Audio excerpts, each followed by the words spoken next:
Assalamualaikum warahmatullahi wabarakatuh. Perkenalkan, saya Syawaludin, NPM 2021 10 11 50 91. Di sini saya akan menganalisis hukuman mati bagi pengedar narkoba yang diatur dalam pasal 114 ayat 2 Undang-Undang Nomor 35 Tahun 2009 tentang narkotika. Di Indonesia sudah banyak sekali penangkapan bandar narkoba, dan ini ada beberapa video penangkapan bandar narkoba sepanjang tahun 2017. Mari kita simak.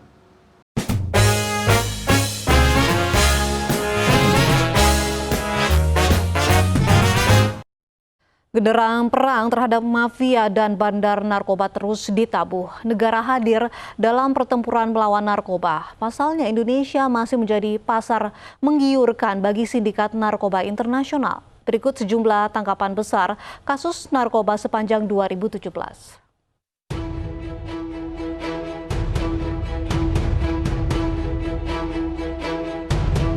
Tim gabungan Satgas Merah Putih ini melakukan tangkapan terbesar pada Juli 2017. Bahkan terbesar dalam sejarah. Total ada 1 ton sabu-sabu dari Tiongkok. Penangkapan ini dilakukan di Anyer, Banten. Total ada 9 warga negara asing dari Tiongkok ditangkap dan 1 diantaranya ditembak mati karena hendak menabrak petugas menggunakan mobil. 500 kg ganja yang diungkap di Aceh pada 3 Januari dan menangkap total 15 orang pelaku. Kemudian giliran Polda Metro Jaya melakukan penangkapan pada 17 Januari 2017. Total ada 4 pelaku dan 1 diantaranya ditembak mati. Dari jaringan ini, petugas menyita 8,7 kg sabu-sabu dan 22.000 butir Happy Five.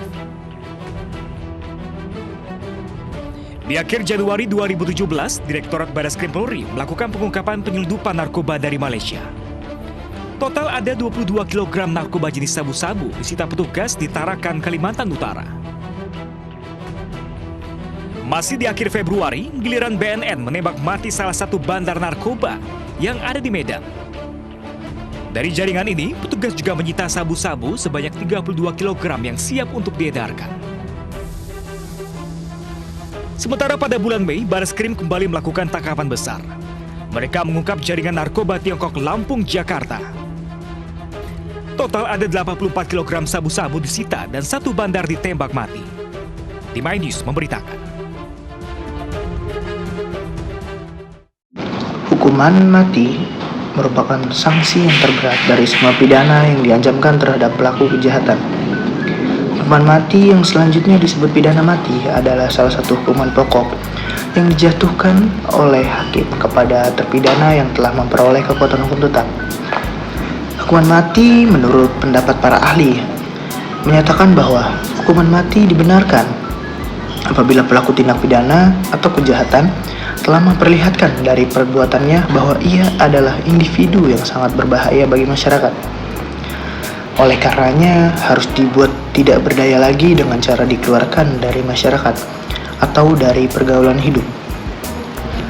Berbagai kejahatan tingkat berat dapat dipertimbangkan hakim untuk dijatuhkan hukuman mati apabila dapat dibuktikan di persidangan sesuai dengan alat bukti yang cukup dan mengarah kepada terdakwa. Menurut Kamus Besar Bahasa Indonesia atau disingkat KBBI, bandar adalah orang yang mengendalikan suatu aksi, gerakan dengan sembunyi-sembunyi.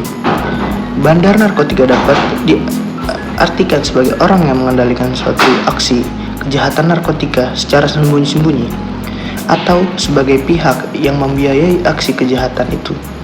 Dalam praktiknya, bandar narkoba itu antara lain orang yang menjadi otak di balik penyelundupan narkotika, pemufakatan kejahatan narkotika, dan sebagainya.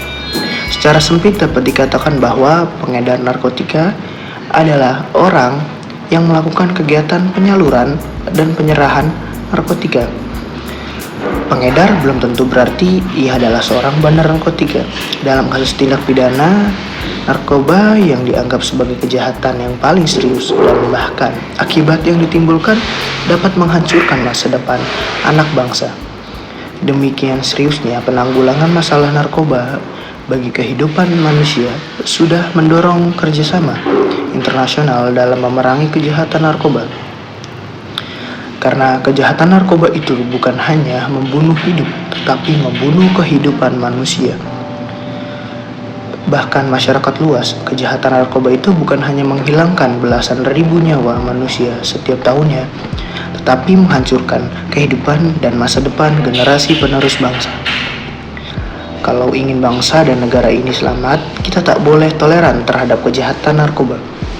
Penerapan pidana mati menurut Barda Nawawi Arif yang tidak bertentangan dengan prinsip hak untuk hidup sebagaimana diatur dalam pasal 28A junto pasal 28I Undang-Undang 1945 dan pasal 9 ayat 1 junto pasal 4 Undang-Undang Nomor 39 Tahun 1999 tentang HAM dan hak untuk bebas dari penghilangan nyawa dalam pasal 3-3-nya. Sekalipun dalam isi CPR dinyatakan setiap manusia mempunyai hak untuk hidup, namun hal tersebut bukan bermakna hak hidup seseorang tidak dapat direnggut. Yang dilarang menurut Barda Nawawi Arif adalah merampas hak hidup dengan sewenang-wenang.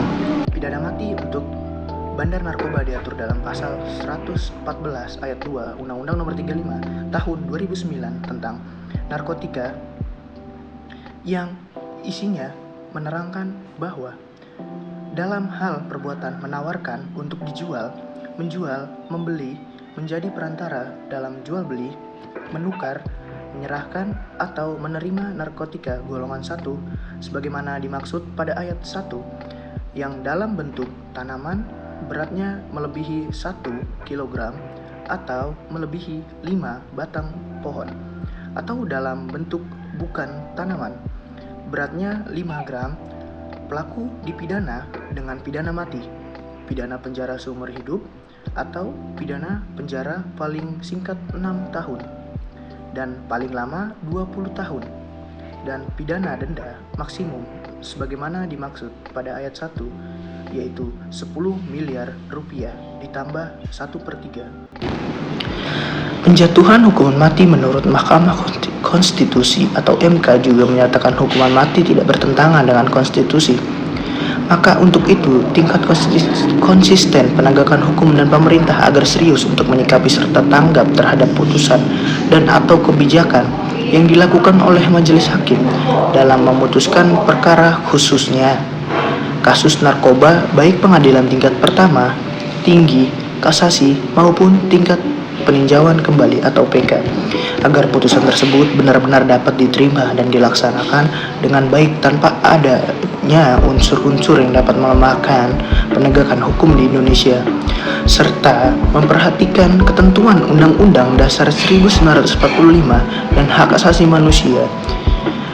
Menurut saya, kejahatan pengedaran narkotika sebagai kejahatan luar biasa serius terhadap kemanusiaan atau yang bisa disebut juga extraordinary crime, sehingga penegakan yang butuh melakukan khusus efektif dan maksimal. Salah satu perlakuan khusus itu antara lain dengan cara menerapkan hukuman berat yakni pidana mati. Dengan menerapkan hukuman berat melalui pidana mati untuk kejahatan serius seperti pengedar narkotika ini, menurut saya Indonesia tidak melanggar perjanjian internasional apapun, termasuk konvensi internasional hak sipil dan hak politik atau isi CPR yang menganjurkan penghapusan dan hukuman mati. Bahkan pasal 6 ayat 2 isi CPR itu sendiri memperbolehkan masih diberlakukannya hukuman mati kepada negara peserta, khususnya untuk kejahatan yang paling serius. Pengedaran narkoba ini salah satu kejahatan yang sangat serius menurut saya, karena menghancurkan bagi keselamatan nusa dan bangsa. Memberikan hukuman mati bagi bandar narkoba sesuai dengan ancaman pasal 114 ayat 2 dalam Undang-Undang Nomor 35 Tahun 2009 sudah tepat dan tidak melanggar hak asasi manusia. Karena hukuman mati yang dijatuhkan kepada satu orang yang merusak dan menghancurkan orang banyak itu lebih baik daripada dia tetap hidup tapi kehancuran semakin besar bagi orang lain dalam suatu negara. Pelaksanaan hukuman mati kepada bandar narkotika jika ditinjau dari aspek hak asasi manusia tidak bertentangan hasil konvensi internasional karena membunuh satu orang lebih baik daripada menghancurkan orang banyak akibat perbuatan dan tindakannya yang dilakukan. Hal ini juga dituangkan dalam perjanjian dan konvensi internasional tentang hak sipil dan hak politik bahwa hukuman mati tidak dilarang. tindakan melakukan kejahatan peredaran gelap narkoba atau juga bandar narkoba ini menghancurkan umat manusia yang lebih besar, sehingga sangat tepat jika diberikan hukuman mati untuk memberantas kejahatan yang dilakukannya dan menyelamatkan manusia yang lebih banyak. Sekian dari saya, kurang lebihnya mohon maaf. Assalamualaikum warahmatullahi wabarakatuh.